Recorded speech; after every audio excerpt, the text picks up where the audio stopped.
Welcome to Expedition Networking, a special segment of the Networking RX podcast. I'm Frank Agan, founder and president of AmSpirit Business Connections, and your host for this program. For those of you who are familiar, on the Networking RX podcast, we share information and have conversations with experts, such as authors, researchers, and social scientists. And all of these programs are aimed at helping you learn how to become better at building professional relationships and understanding why they work. In this Expedition Networking segment, however, we're going to bring on successful entrepreneurs and unique professionals and explore their networking adventure and learn how they used relationships to create lasting success.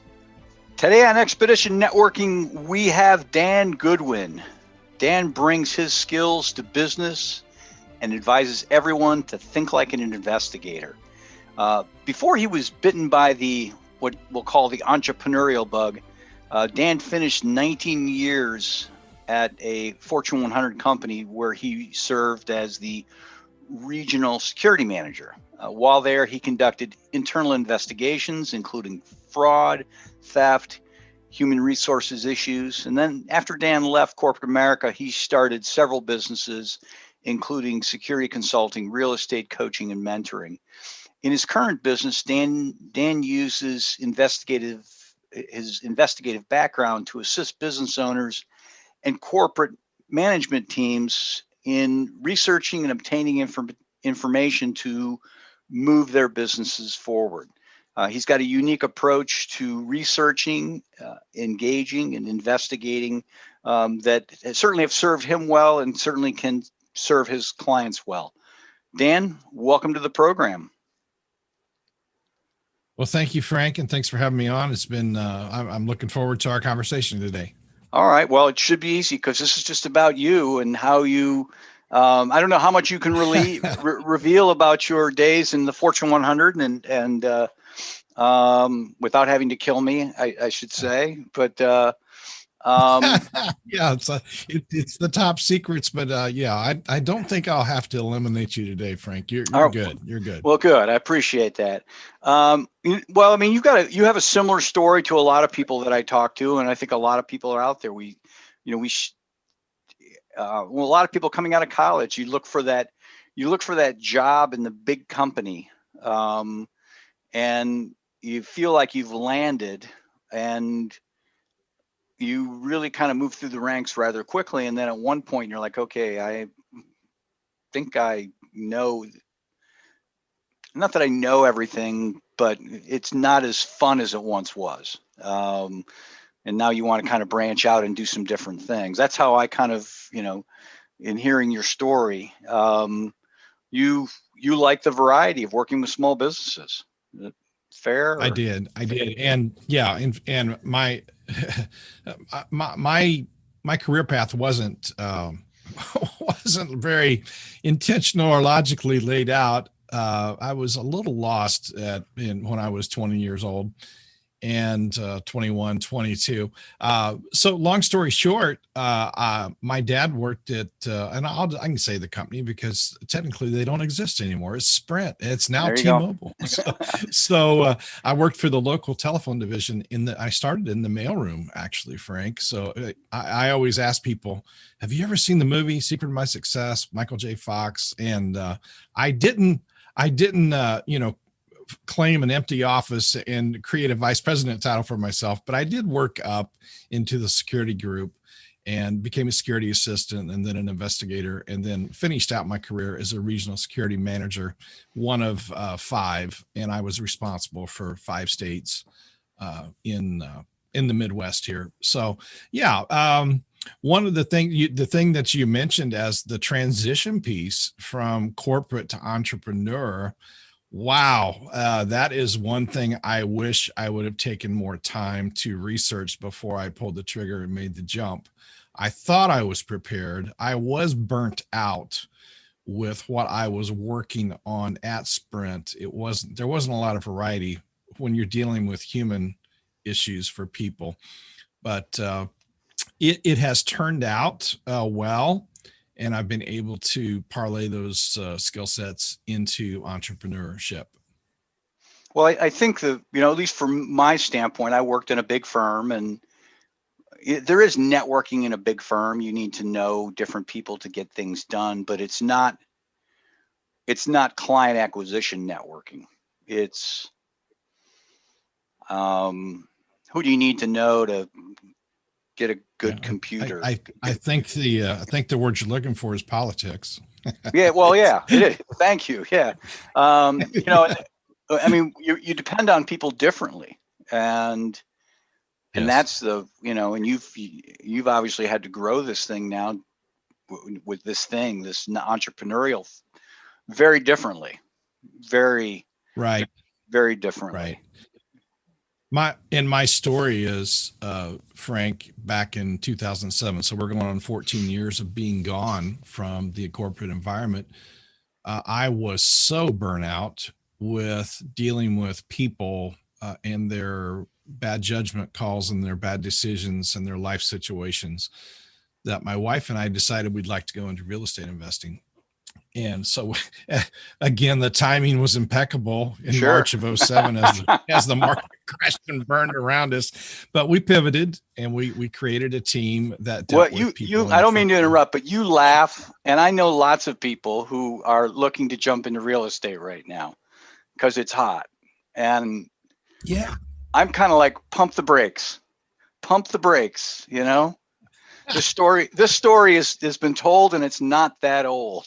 So anyhow, go ahead. It's 14 years old. Well, I tell my new agents that I mentor in the real estate business, we make it look too easy sometimes. When the market's hot, everybody wants to go get their real estate license because all they have to do is really pass a test, and it's not a test like your CPA test, Frank. Okay. It's not that difficult. Right. I've also taken mortgage, the loan officer test for mortgage, and it was 3 or 4 or 5 times more difficult to pass that one. Anyway, I digress.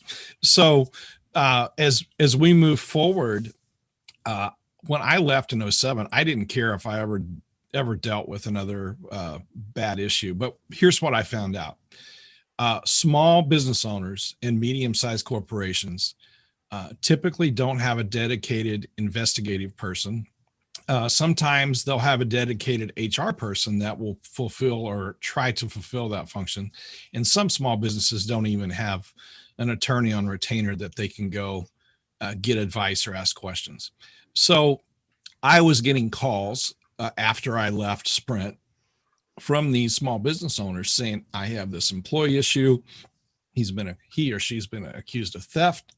They've been accused of making an inappropriate comment, et cetera, et cetera. So we're back to the human issues. Right. And what I found was just a little bit of coaching with those people would gain the information they need to make a smart business decision. And I always told them, what I'm telling you, you always need to vet and bounce off an attorney. I'm not an attorney, and I don't play one on TV or in your life. Right. No, I think there's a lot of there is certainly a lot to that. I think it's a money thing, first of all, because not only do these smaller entities not have the money, but there's not as much money at stake either. I mean, if you think back to your days at Sprint, the things I can't speak to all the things, but some of the things you were looking into, there were a lot of zeros and a lot of commas that were at stake, right? Yeah, I mean, there were a lot of high impact issues. Yeah, high impact issues that could lead to litigation.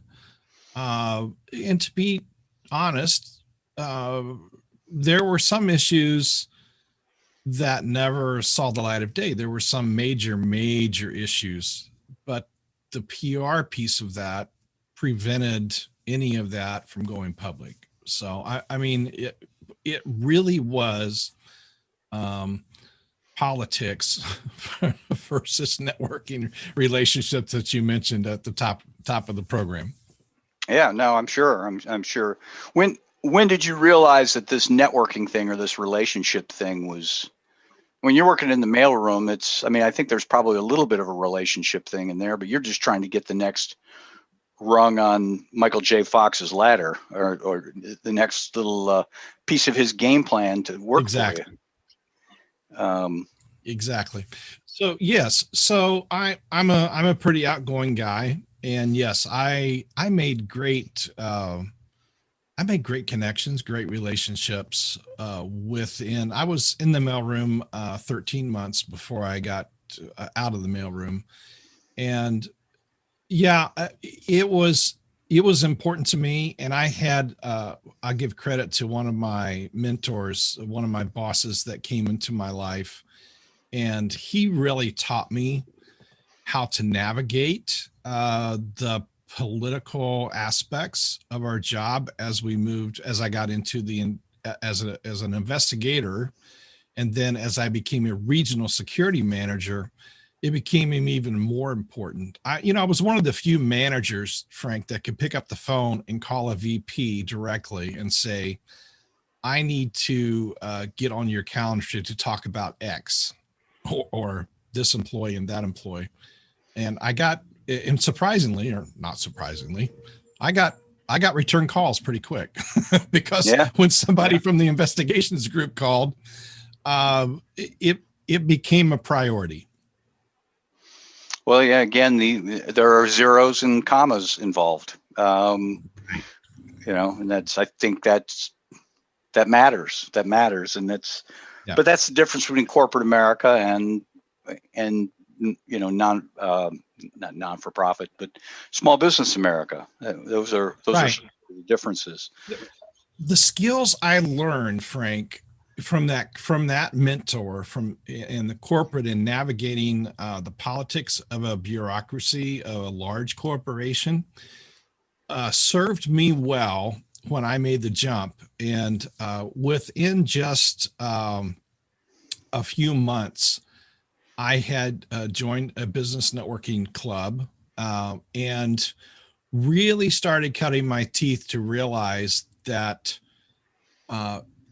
my attitude changed to one of, what do I need from this person to further my investigation, my purposes, versus how do I serve this person and help connect them to what they need, whether that be me or someone else I could introduce them to. It was a fundamental shift in motive, and not motive in a bad way, not like I'm here to take you for all you're worth, but I really was in the acquisition of information to use on the corporate side versus acquisition of information to serve. And that is a total mind shift to go from one to the other. Well, I guess to throw out a term, it's building a relationship. It's really what you're talking about.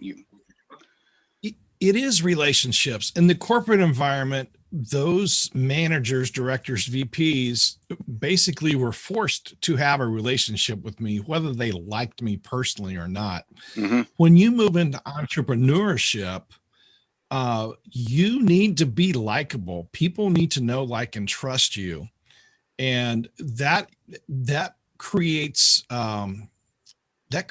stress as you rewire your brain in order to think that way, in order to approach people and to be approachable, and let people see the real who you are, the real you. Right. Well, it's almost like every interaction matters when you're that small business type. Whereas in the corporate entity, you can have a bad day and they still need to deal with you. Right. I mean, absolutely. He went haywire, oh boy, they don't really have a lot of options. I guess you can go find another job, but that's, for a lot of people, that's not really an option. And, there aren't a lot of great corporate jobs out there that you can just roll from one to the next. That's just not how it works. Yeah. You have to, a lot of people just choose to put up with it. They choose to put up with being mistreated, being disrespected. I'm out 14 years now, and I was sharing this with someone else on a podcast yesterday. I'm pretty sure I'm unemployable because Yeah. as I get older, excuse me, as I gain more life experience, Right. I have less and less patience when I see that behavior demonstrated against people. No, I think that's a great way to characterize it. And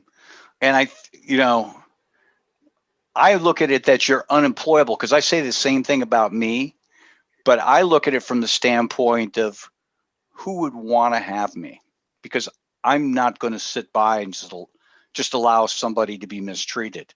I'm certainly not going to sit by and allow myself to be mistreated.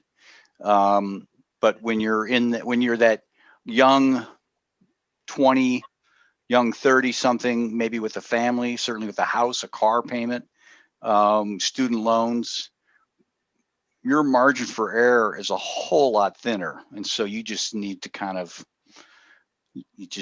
take it, right? I mean, I can think back, there were many times It's risk. I would go home and just say, yeah, that really stinks. That's why we have lottery tickets. People I'm going to go buy a lottery ticket. Maybe that'll change everything. Obviously that's not the solution, but so, Right. I think our risk tolerance when we're young, in some ways in a corporate job, we have less risk tolerance where we have greater risk tolerance, say, as we begin an investing portfolio. We'll may roll the dice a little more when we're younger versus when you're our age and we're seeing that we're in the third quarter of our life, Frank, or maybe even getting ready for the fourth quarter of our life. And what lessons can we pass on and help people that find themselves in the second quarter of their life as they hit their stride in their professional career. So yeah, the risk tolerance piece of it certainly plays a big part when we choose to stay employed at a corporate job, or when we just decide that we've had enough and we're going to make the jump into entrepreneurship. Yeah. No, I totally agree. Let's go back in time. I guess I'll do the math. 19 plus 14, 31 years. You have an opportunity to talk to young Dan walking to the mailroom for the first time. What advice do you have for him? Run like hell. Get your act together. Be a little more intentional. Be more intentional in your planning, son. I just, personally, just finding yourself at 21 or 22 years old, it's a challenge. And I'll tell you, just a little peek personally is I lost my mom when I was 18 years old. And I felt pretty, that it had a huge impact. I was already a little, my dad always called me an active child, in air quotes. I don't know what active meant, but I'm pretty sure I was ADD before it was cool, Frank. I'm pretty sure I was. And no medication except corporal punishment, which was doled out freely when I was young. So, but different times, and I would tell that 22-year-old Dan, get your act together, be intentional, take a moment from the partying, from getting together with friends. And I was married at 21, so I got married very young. But we had a lot of young married couples from church and from college that we hung out with. And I just kind of rocked along into that career path. And it wasn't anything that I woke up one day and thought, I would love to get involved in the corporate security investigations game. It was never that. I was always curious. I did always ask a lot of questions, to the point of being told, quit asking questions. Mm-hmm. But it takes that skill set in that corporate line of work that I'm in. And it also serves you well when you become an entrepreneur, is to ask questions. And that is the skill set And that is how I serve my tribe as I've moved forward in life. What do you do to keep current on things? I study, and not study in the classical sense that I'm out taking CEUs of I do take CEUs obviously to maintain a real estate license, but I keep track of trends.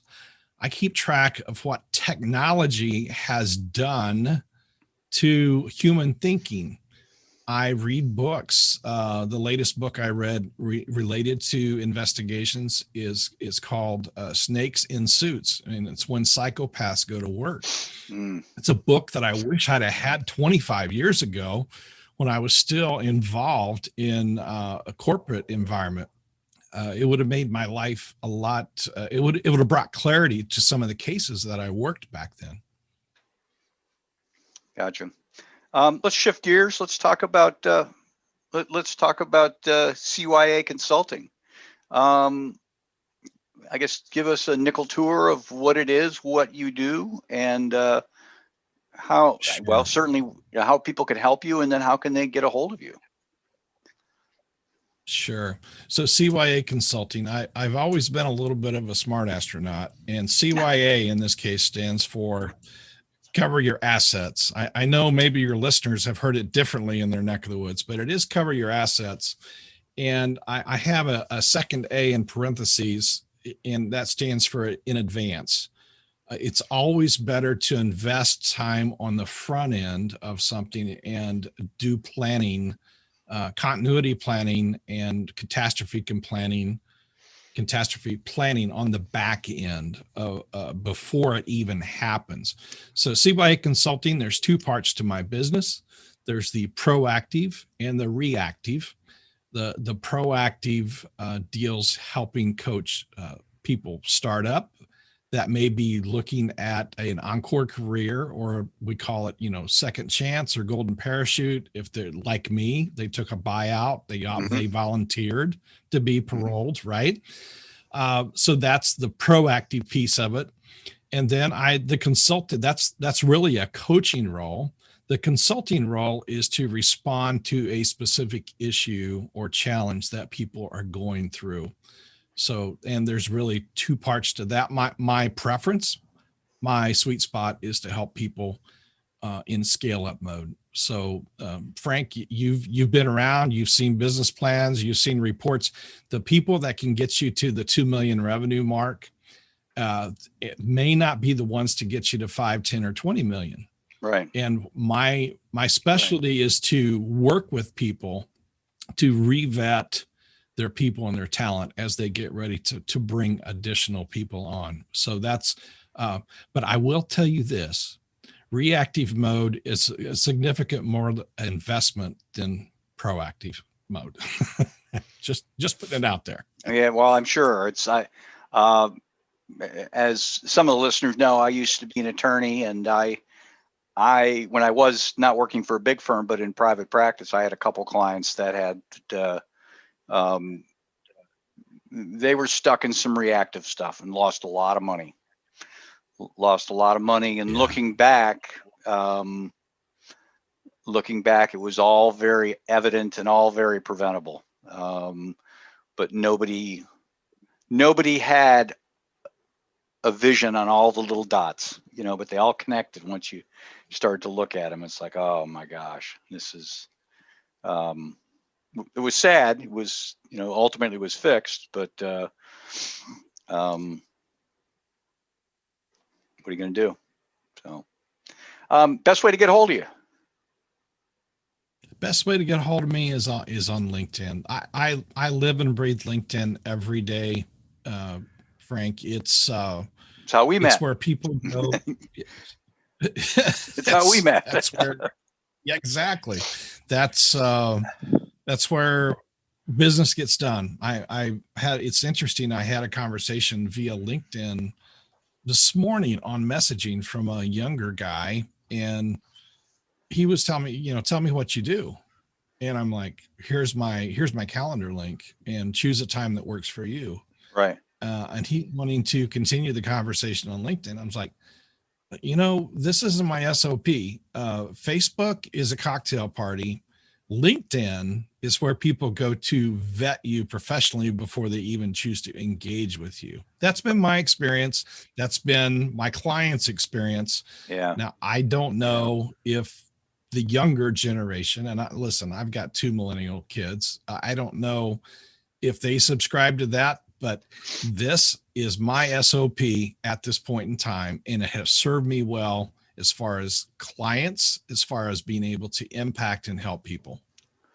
I totally agree. I had somebody reach out to me and had a quick question. I answered it. And then shortly thereafter, there was another quick question. And then we started to get longer, explain how you got into this line of business. And my response was, I don't mean to be short, but I'm not looking for a pen pal. Here's my Calendly link, let's talk.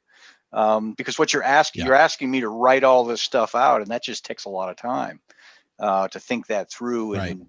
And what are you driving at? So anyhow, well, I appreciate your time. My SOP, Frank, is one more thing. My SOP is Zoom meeting with a camera. And I rarely take phone calls anymore. Now, if it's an established client, obviously they have my private cell number. Sure. But I just don't, I don't choose to engage unless somebody's willing to go on camera. With my investigative background, I want to, since I can't physically be with them and watch their body language, right, I at least want to observe their reactions as I ask questions. So anyway, thank you so much. No, I think that's a great piece of advice for all you people out there who have computers that don't have cameras that work, or don't want to be on camera because of whatever narcissistic hang up you might have. It does make a difference. I know people who will absolutely not continue a conversation if somebody's not willing to show themselves. So maybe they're missing out. Absolutely. They might be protecting themselves too. Well, I appreciate your time today. Well, Frank, it's been a pleasure. If I can help you or any of your tribe, you can find me at Dan Goodwin, CYA Consulting on LinkedIn. And just mention when you send the invite request, just mention that you heard me on Frank's podcast, and I'll be glad to connect. And I'll be glad to send you a calendar link, providing you have a working camera. How's that, Frank? There you go. Sounds good. To wrap things up, remember, we're looking for some enterprising business types to join our team as franchisees of AmSpirit Business Connections. Our franchisees work with entrepreneurs, sales representatives, and professionals in their area to help them become more successful through networking and the exchange of quality business referrals in a structured weekly morning meeting. This is a unique franchise opportunity, you see, because these meetings are in the morning. A successful business type or professional can add this franchise opportunity onto what they're already doing. Again, all of our franchisees do something else. For a couple hours in the morning, a few mornings a week, these franchisees work the AmSpirit Business Connections model. The rest of the time, they're attorneys, accountants, realtors, coaches, and consultants of various kinds. The wonderful thing is that not only do our franchisees realize a financial gain from operating the AmSpirit Business Connections model, but the business networks that they build and develop become a great source of referrals for their primary business as well. Perhaps you know someone, perhaps you are that someone. Whatever the case, to learn more about the AmSpirit Business Connections franchise opportunity, please contact me using the email in the show notes or the one we provide at the end of this program. Thanks for joining us on the Networking RX podcast. Please put what you've learned into action today and let us know if you have questions, comments, or ideas for future topics. You can email them to us at podcast@amspirit.com. That's AmSpirit.com.